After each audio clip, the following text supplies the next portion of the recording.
Hello everyone, this is Balaji. நாளைக்கு மார்க்கெட்டை வந்து ஒரு பெரிய கேப் டவுன் எக்ஸ்பெக்ட் பண்ணலாம். ஆக்சுவலாக யூஎஸ் மார்க்கெட்டை வந்து பார்த்திங்கன்னா ஒரு பெரிய செல்லிங் ப்ரெஷரில் ஃப்ரைடே முடிஞ்சிருக்கு. நாஸ்டாக்லாம் 4% கிராஷாக இருக்குது. நான் வச்சுருக்க ஸ்டாக் வந்து நாஸ்டாக் 100 கிட்டத்தட்ட அந்த இன்ட்ராடே மட்டும் கிட்டத்தட்ட 4% வரைக்கும் லோ வந்து க்ளோசிங் வச்சுருக்காங்க. அவங்க ப்ராஃபிட் புக்கிங் வர்றதுக்கு ஒரு ரீசன் இருக்குது. ஏன்னா வந்து அவங்க மார்க்கெட் வந்து டவ் பாருங்கள், நாஸ்டாக் வந்து ஒரு பெரிய மூவ், அதுக்கப்புறம் தான் இப்போ தான் ப்ராஃபிட் புக்கிங். நம்ம மார்க்கெட் இன்னும் வந்து அப் ட்ரெண்டே ஸ்டார்ட் ஆகலை. நிலப்பு எண்ணெயை ஊற்றுற மாதிரி இவனுங்க டவுன் ட்ரெண்ட் லைட்டாக ப்ராஃபிட் புக்கிங் வர மாதிரி நம்ம இந்தியன் மார்க்கெட்டுக்கு வந்து ஒரு பேட் ஓப்பனிங் கிடைக்கிறதுக்கு தான் நிறைய சான்ஸ் இருக்குது.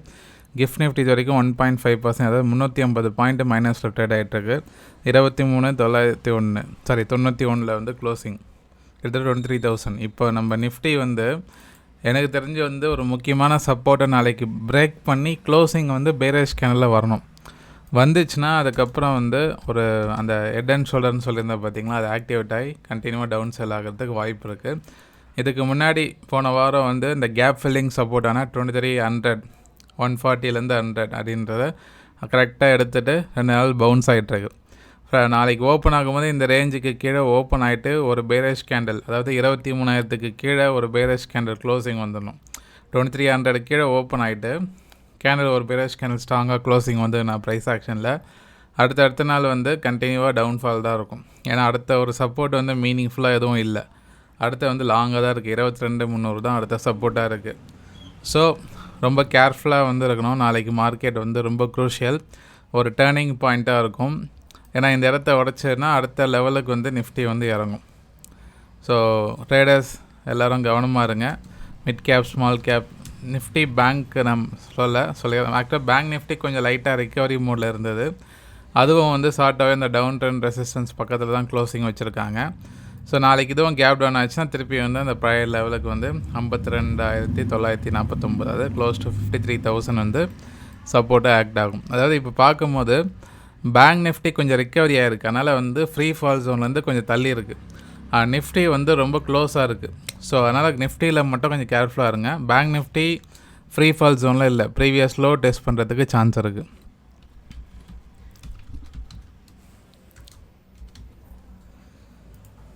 நிஃப்டி மிட் கேப் எல்லாமே பார்த்திங்கன்னா தெரியும். இது முக்கியமான ஆக்சுவலாக ப்ராடர் மார்க்கெட்டில் கூட பெரிய ரிக்கவரி இல்லை. மிட் கேப், ஸ்மால் கேப்பில் கூட பெரிய ரிக்கவரி இல்லை.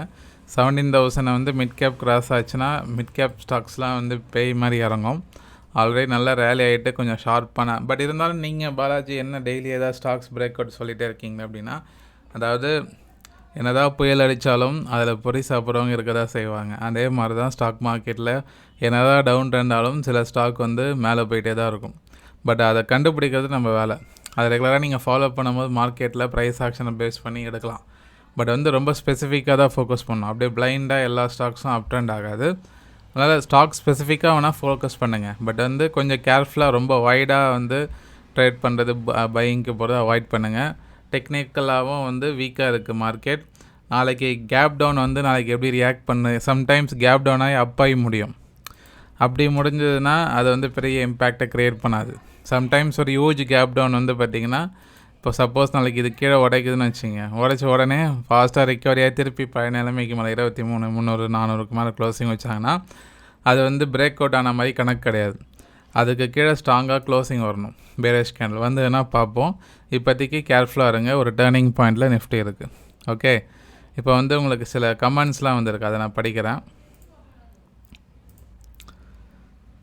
செந்தில்குமார், பாலாஜி எனக்கு ஒரு பெரிய சந்தேகம். இன்ஃப்ளேஷன் ரொம்ப ஸ்ட்ராங்காக இருக்குது, டிஐஏ ரொம்ப ஸ்ட்ராங்காக வாங்கிட்டு இருக்காங்க, இதுக்கு என்ன காரணம்? எஃப்ஐ, அதாவது இன்ஃப்ளேஷன் ஸ்ட்ராங்காக இருக்குன்னா என்ன சொல்கிறீங்கன்னா ஹையாக இருக்குது அப்படின்றது தான் ஸ்ட்ராங்காக இருக்குதுன்னு சொல்கிறாரு, என்னன்னு தெரில. அப்போ டிஐ ஏன் வாங்கிட்டு? ஆக்சுவலாக வந்து இன்ஃப்ளேஷன் ஸ்ட்ராங்காக இருந்தால் பணத்தோட அந்த மதிப்பு வந்து உங்களுக்கு கம்மியாகிட்டே வரும். பவர் ஆஃப் அதாவது ஒரு பொருளோட வேல்யூ அதிகமாகிட்டே இருக்கும், பணத்தோட மதிப்பு. அப்போது 10 வருஷத்துக்கு முன்னாடி இருந்த ஒரு இட்லி வந்து ₹1 வாங்கினீங்க, இப்போ ஒரு இட்லி ₹10 தான் வாங்குகிறோம் இல்லையா? ஸோ பொருளோட மதிப்பு ஏறிட்டே இருக்குது, பணத்தோட மதிப்பு கம்மியாகிட்டே வருது. ஸோ ஆக்சுவலாக இன்ஃப்ளேஷனை பீட் பண்ணுற மாதிரி ரிட்டர்ன்ஸ் வந்து ஸ்டாக் மார்க்கெட் தான் கொடுக்கும். நீங்கள் வந்து ஃபிக்ஸட் டெபாசிட்டு, பேங்க் ரேட்லாம் பார்த்தீங்கன்னா எல்லாம் ஒரு 7% தான் இருக்கும். அதை தாண்டி பாண்ட்ஸ் கொடுக்கும் ஒரு 8, 9, 10 அந்த மாதிரி. அதை தாண்டி பெட்டர் ஒரு இன்வெஸ்ட்மெண்ட் பார்த்திங்கன்னா இன்ஃப்ளேஷன் பீட் பண்ணுற மாதிரி ஸ்டாக் மார்க்கெட் தான் கொடுக்கும்.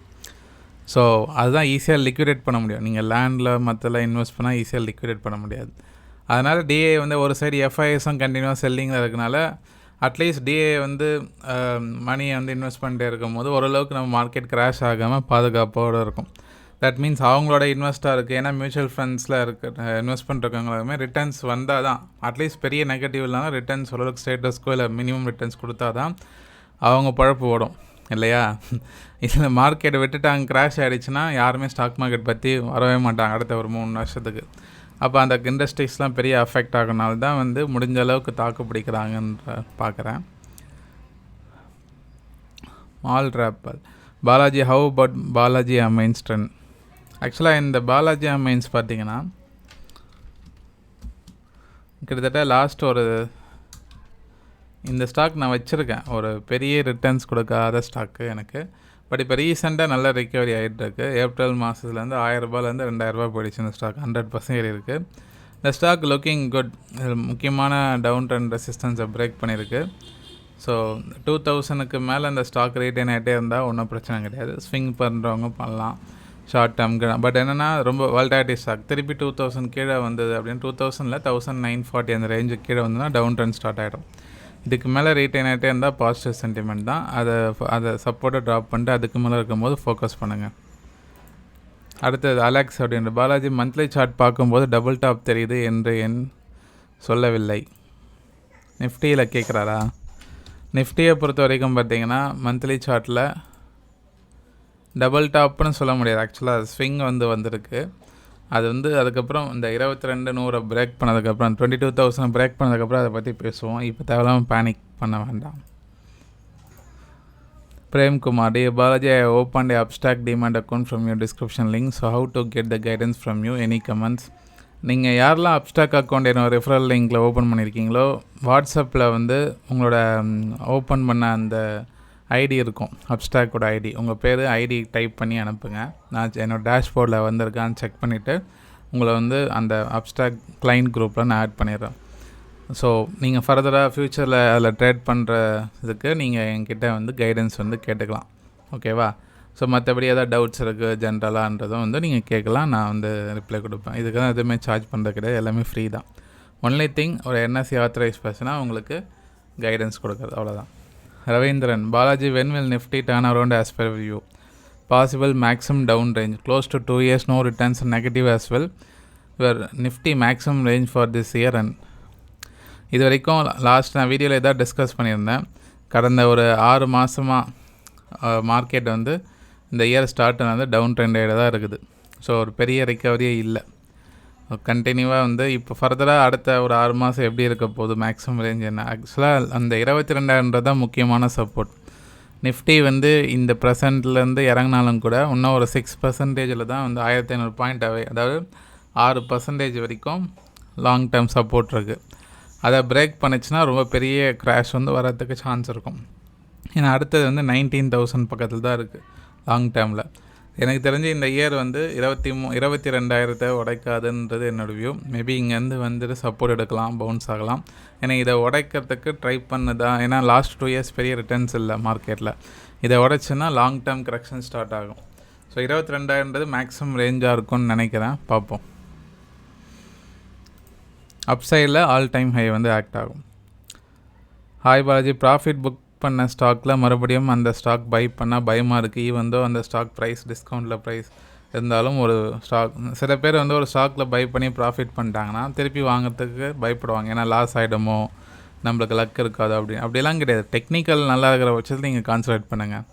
எமோஷ்னலாக கனெக்ட் ஆகாதீங்க ஒரு ஸ்டாக்கை பொறுத்த வரைக்கும். இதான் என்னோடய அட்வைஸ். Okay, right. ஸோ பார்ப்போம். எக்ஸ்பெக்டட் ஒரு கேப் டவுன். ஸோ அது எப்படி முடியுதுன்றது வந்து கொஞ்சம் கவனமாகவே இருங்க. இன்னொரு விஷயம், ஜூன் மந்த்துக்கான ப்ரைஸ் ஆக்ஷன் கிளாஸஸ் ரிஜிஸ்ட்ரேஷன் போயிட்டுருக்கு. அடுத்த வாரத்துலேருந்து ஜூன் மந்த்துக்கான பேட்ச் வந்து ஸ்டார்ட் ஆகுது. ஸோ விருப்பப்படுறவங்க கீழே டிஸ்கிரிப்ஷன் லிங்க் இருக்கும், செக் பண்ணி ஜாயின் பண்ணிக்கோங்க.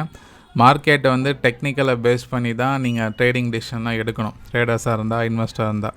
ஃபண்டமெண்டல் இருந்தால், இன்ஃபர்மேஷன் இருந்தாலும் அது ப்ரைஸில் எப்படி ரியாக்ட் ஆகுதுன்றதை பார்க்குறதுக்கு நீங்கள் ப்ரைஸ் ஆக்ஷன் கற்று வச்சுருக்கணும். ஸோ அது முறையாக கற்றுக்கணும்னு நினைக்கிறோம் வாங்க, ரொம்ப யூஸ்ஃபுல்லாக இருக்கும். டிஸ்கிரிப்ஷன் லிங்க் இருக்குது, செக் பண்ணி ஜாயின் பண்ணிக்கோங்க. எதாவது கொரிஸ் இருந்தால் வாட்ஸ்அப்பில் காண்டாக்ட் பண்ணுங்கள், கிளாஸஸ் ரிலேட்டடாக இல்லை அப்ஸ்ட்ராக்ட் அக்கௌண்ட் ரிலேட்டடாக.